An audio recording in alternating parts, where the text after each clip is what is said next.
Why is Luffy so childish and immature? Luffy is one of the few characters in anime that lives in the present moment, that does not worry too much or at all about the future, to the point that he has no plans and does not look for any short way to reach his destiny. He truly looks at life in its pure colors, enjoying every moment he gets to experience with great admiration and joy. He gets to live in the now, the present moment. The past to him is gone, only glimpses of flashbacks to remember the good old days and feel some nostalgia, only glimpses of the future to remember why he's doing what he's doing.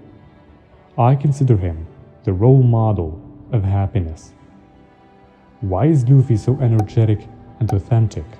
Why is he still naive and simplistic? How does he maintain a great spirit? And why does he act like a child? In this video, I'll be going to analyze Luffy's personality from a psychological view with the goal of understanding him better. Welcome to Kanjuro channel, where we mix psychology with anime, because I believe that wisdom should be taken from wherever it is found, even in anime.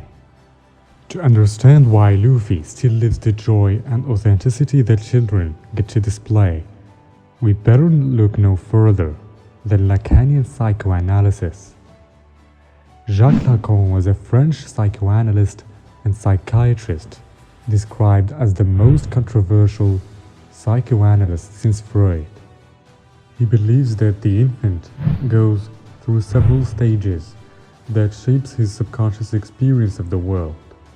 In its early months, the infant experiences himself and the environments around him as separate fragmented formless mass. The infant doesn't even differentiate itself from its environment, doesn't even know that his body parts are in fact his body parts. Between 6 and 18 months, what Lacan calls the mirror stage, the infant now develops during this stage a sense of himself as a whole rather than a formless and fragmented mass. He now identifies with the whole image of itself that can be seen reflected in a mirror. With this identification with its whole image comes an illusion of control over its environment and over its mother, with whom it feels is in union of mutual satisfaction. My mother is all I need, and I am all my mother needs. In this period, the child's feeling of connection with its mother is, for good or ill, its first and most important experience. This is the stage of completeness and fulfillment. This pattern continues until the child acquires language, a change that for Lacan is of supreme importance. After this stage comes the acquisition of language, which is a portal into the symbolic order, because language is a symbolic system of meaning-making. One of the first meanings it makes is that he starts seeing himself as a separate entity having his own gender. I am a boy or I am a girl. And we get to experience separation from others. However, the harshest and most traumatizing separation we experience at this stage is the separation from our mothers. The child at this stage realizes that he and his mother are not in union of mutual satisfaction, unlike what he thought when he was in an imaginary order. It carved the deepest scar of feelings of loss in our lives. This scar will remain in the subconscious, which will result in us looking our whole lives for that completeness and sense of union to come back to our lives. We go pursue it in the symbolic order with the hope of having it back. Maybe I will get it back if I buy a nicer car, if I had a prettier partner, if I had a better job, if I make more money, if I travel more. We will never feel fulfilled if we achieve all of these things that you and I seek, because we aren't aware that we are just trying to restore a feeling that we lost. Some aspects of Luffy are still stuck in the mirror stage. Consequently, he still maintains this childlike aura that attracts people to him. It allows him to feel in unity with the world around him, feeling a sense of fulfillment. It is the same aura that allows him not to judge others quickly and love them the way they are, as long as they are friends, outlooking any differences or faults in their character. Ralph Waldo Emerson was a transcendentalist who believed that wisdom is gained not through the study of books, but through intuition and the study of nature. For those who don't know, Transcendentalism is a philosophical, spiritual, and literary movement that developed in the late 1820s and 1830s in the New England region of the United States. A core belief is in the inherent goodness of people and nature. It is closely related to Unitarianism.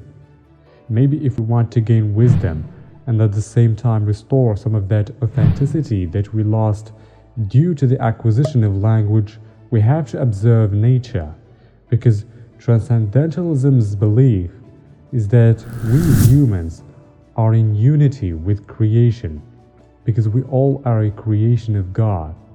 We should look at things in a spiritual manner so we can feel in harmony with the other, be it animals, human beings, or plants.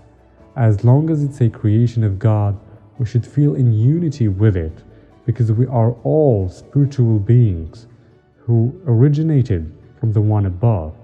Transcendentalists celebrate individuality and subjectivity. They don't believe in projecting or imposing their beliefs on others. They respect the fact that everyone has his own lenses that shape his own independent view of the world. We can see that Luffy shares the same view. He respects and supports other people's goals and ambitions. When Luffy asked Kobe what his dream was, Kobe told him in an insecure manner that he wants to become a Marine.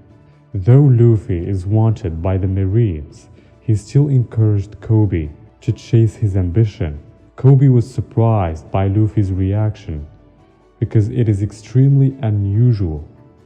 In my opinion, the skill of stating your own opinion without trying to impose it on others and turning the discussion into a debate is a life-changing move that will make you feel much more relaxed and in peace with others. It will also make you more likable.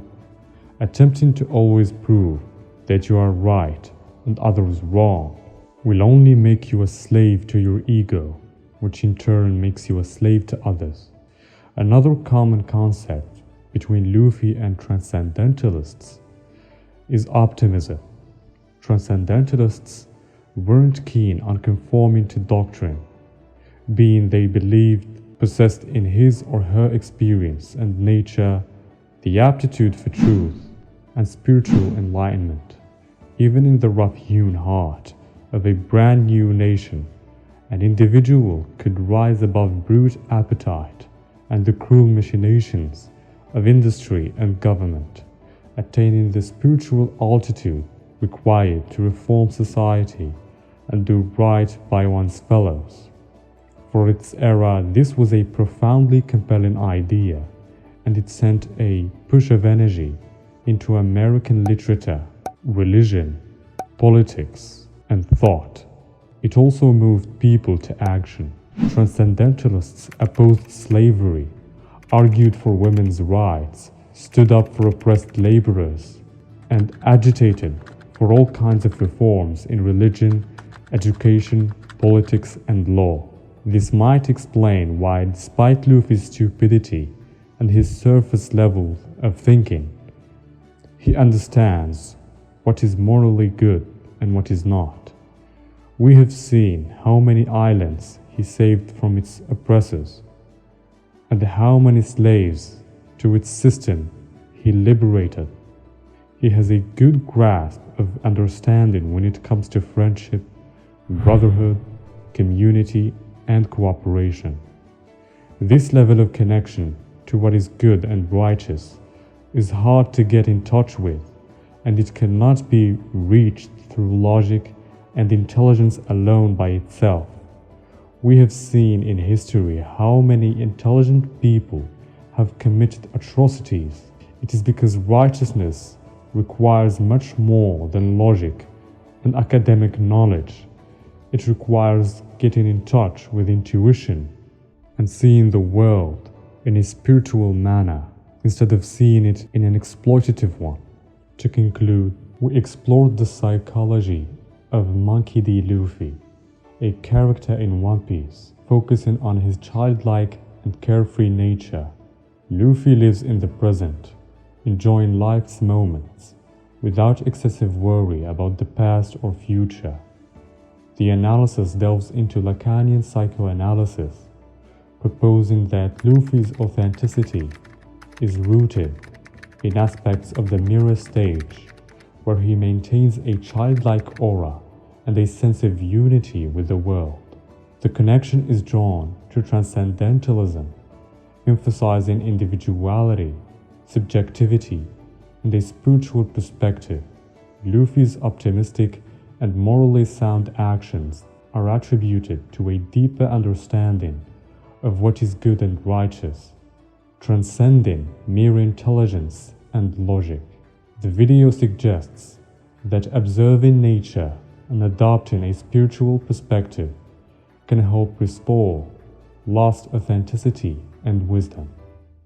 I know is not enough.